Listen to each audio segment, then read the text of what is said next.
বারবার আমি এখানে আসি এবং সৌভাগ্যজনকভাবে বেস্ট এডুকেশনাল হাব তার স্পেশাল অ্যাডভাইসার হিসেবে আমাকে মনোনীত করেছে।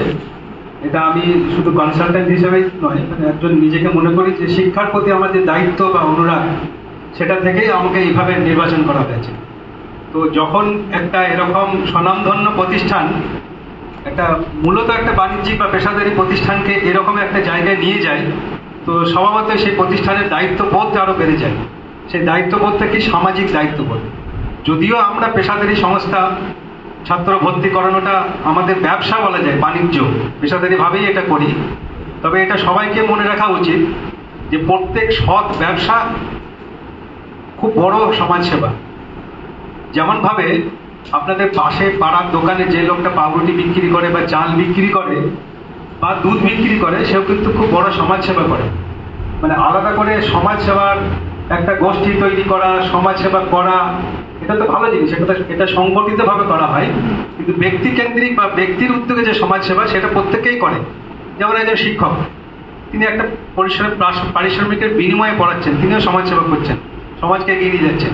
একটা চালের দোকানদার, সে 1 কিলো চাল বিক্রি করে কত লাভ করে? 3 টাকা, 4 টাকা, 2 টাকা। হয়তো সে একদিন না বিক্রি করলেও কোনো অসুবিধা নেই, কিন্তু আমার বাড়ির পাশের দোকানটা যদি খোলা না থাকে, তাহলে অসুবিধাটা আমার হয়, দোকানদারের খুব বেশি অসুবিধা হয় না। একদিন দোকানদার আরাম করে ঘুমোতেই পারে। তো তিনিও কিন্তু সমাজ সেবা করছেন। তো আমরাও ছাত্র ভর্তির মাধ্যমে একটা সামাজিক দায়িত্ব পালন করার চেষ্টা করি। দীর্ঘদিন প্রায় 10 বছর ধরে এই কাজটা করছি। বহু সংখ্যক ছাত্রছাত্রী এই এলাকায় মেডিকেল বা অন্যান্য কোর্সে আমাদের মাধ্যমে ভর্তি হয়ে এখন বিভিন্ন জায়গায় সুপ্রতিষ্ঠিত, তারা জব করছে।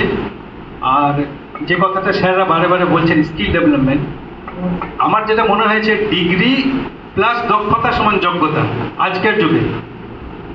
শুধুমাত্র ডিগ্রি যেমন যোগ্যতা নয়, শুধুমাত্র দক্ষতাও যোগ্যতা নয়। তোমরা হয়তো অনেককে দেখে থাকবে, ভালো খুব রাজমিস্ত্রি, তার কোনো ডিগ্রি নেই, কোনো ডিগ্রি নেই। অনেকে বলে, আরে ইঞ্জিনিয়ারের কান কেটে দেবে।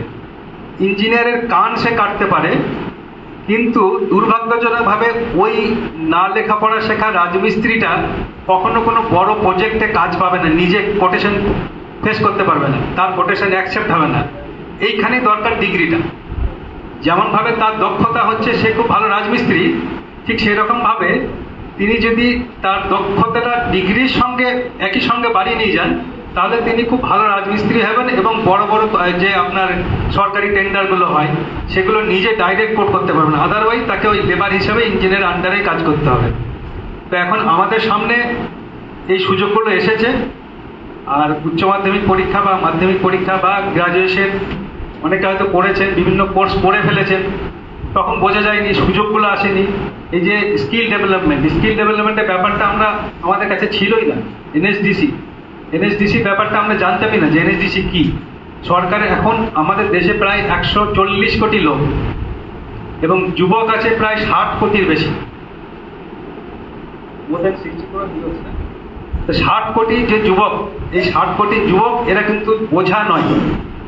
চায়না এই রকম যুবককে স্কিল দিয়ে, চায়না এগুলোকে ম্যান পাওয়ারে পরিণত করেছে, শুধু ম্যান পাওয়ারে পরিণত হবে। আনফর্চুনেটলি আমরা মানে যে সমাজ ব্যবস্থায় গড়ে উঠছি, সেখানে আমরা ভোট পাওয়ারে পরিণত হচ্ছি। তো এটা আস্তে আস্তে কেটে যাবে যদি আমাদের চেতনা বোধ বাড়ে, আমরা যদি নিজে চেতনা সম্পন্ন হয় যে আমার স্কিল আমি বাড়াবো, ন্যাচারালি আমার কদর বাড়বে। যেমন যারা এখান থেকে কলকাতা বা অন্য কেউ ওই এক্সপ্রেস ট্রেনে ট্রাভেল করেছে, রিজার্ভেশন টিকিট কেটে করেছেন। তো যদি কেউ করে থাকে, 2 ধরনের ট্রেনের টিকিট হয় দেখবেন। একটা হচ্ছে ওই চালু টিকিট, বুনিয়াদপুর স্টেশনে গেলেন, টিকিটটা কাটলেন আর সকালবেলা বা সন্ধ্যাবেলা ট্রেনে উঠলেন। উঠে সিটের কোনো গ্যারান্টি নেই, টিটিকে ধরতে হবে, সেই মালদায় গিয়ে খোঁজ করতে হবে, স্যার আমার একটা সিট হবে। এটা হচ্ছে চালু টিকিট।